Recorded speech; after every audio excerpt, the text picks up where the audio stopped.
SLTP ataupun MTS Futuhiyah tahun 1977, kemudian SMU SMA-nya tahun 1980. Universitas di S1 di IAIN Semarang S1 ataupun program pascasarjananya. Pengalaman organisasi sebagai ketua senat MHS tahun 83 sampai tahun 85.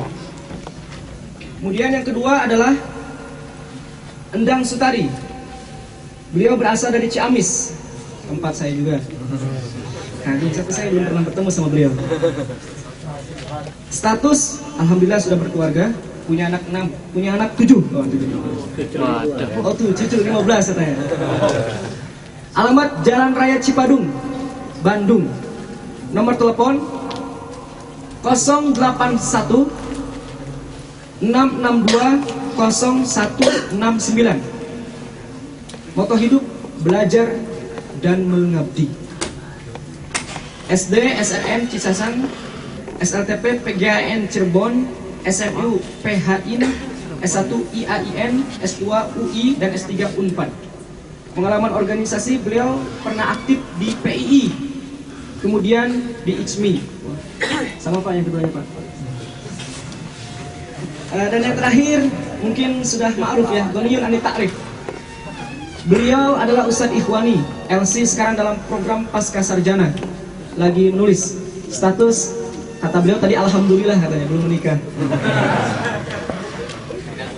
Masih lajang.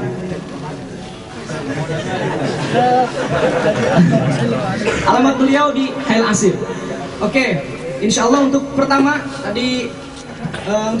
insya Allah akan dibawakan oleh Ustadz kita, yaitu Ustadz Endang Sutari. Waktu dan tempat kami persilahkan.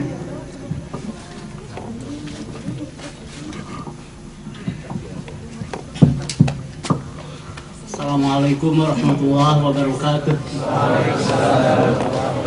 Alhamdulillah, wassalatu wassalamu ala rasulillah wa ala alihi wa ashabihi wa mawala.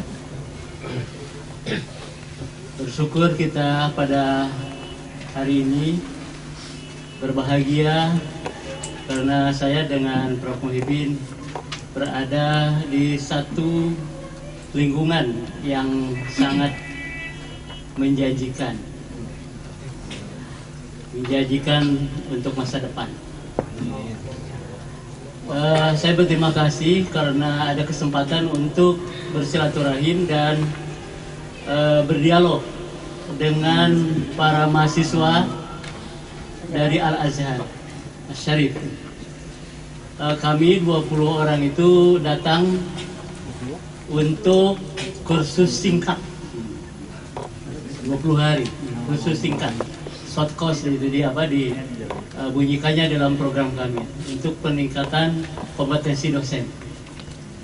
Ada yang masih muda, ada yang sudah tua. Saya yang paling tua, 65 tahun. Tapi karena masih sebagai dosen, maka kompetensinya harus ditingkatkan. Mengapa dipilih Al-Azhar? Oleh karena Al-Azhar ini merupakan perguruan tinggi yang lama sekali eksisnya dan kemudian sudah berada dalam tingkatan kemajuan yang sangat komprehensif di tingkat dunia.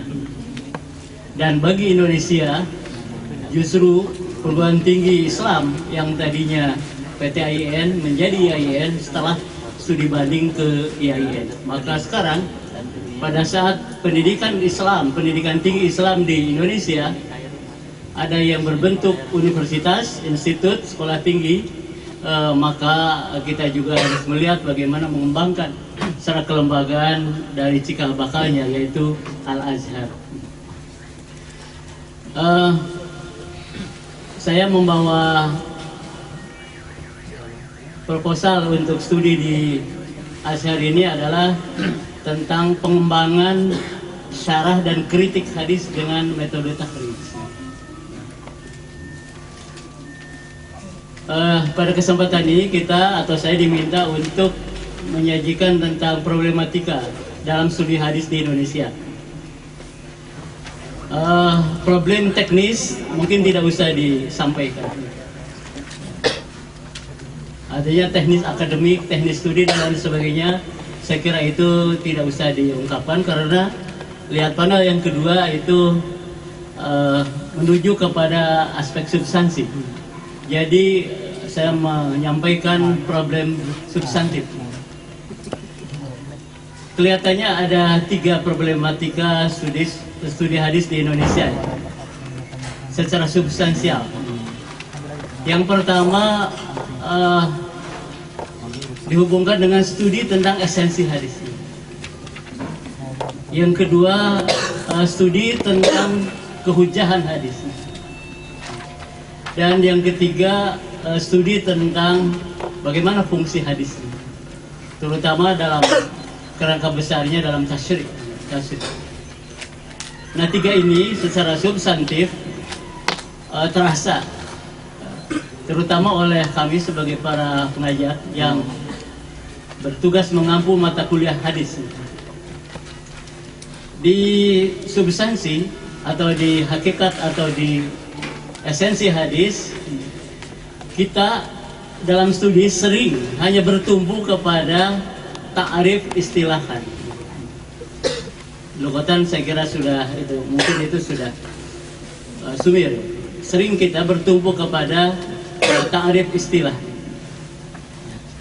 Kelihatannya untuk konteks studi hadis tidak bisa kita hanya studi dengan istilah.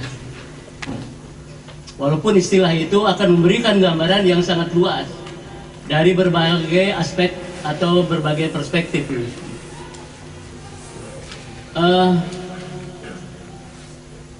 Saya telah mencoba untuk menganalisis tentang bagaimana problematika ini diatasi, yaitu dengan menyampaikan 2 ta'rif. Yaitu pertama ta'rif dilalatan atau ta'rif dilalah. Yang kedua adalah ta'rif arkanan. Sebab selama ini kita tahu bahwa hadis itu secara teoritik adalah, katakanlah umpamanya maudhifa ilan Nabi sallallahu alaihi wasallam qaulan fi'lan takriran aw nahwaha, itu berada di dalam ranah konsep abstrak, tidak jelas kita dan sering samar, dan definisi itu di satu kalangan perspektif atau keahlian saja bermacam-macam, apalagi kalau sudah dibawa kepada keahlian lainnya. Itulah sebabnya saya mengajukan konsep tentang adanya dikembangkannya pemahaman hadis secara dilalah, yaitu hadis secara real, secara konkret. Ini sering dalam studi kita itu tidak diajarkan, tidak dipelajari atau tidak diperhatikan. Kita tahu al-hadis maudhifa ilan Nabi dan konvensinya juga dengan sahabat dan tabi'in, tapi yang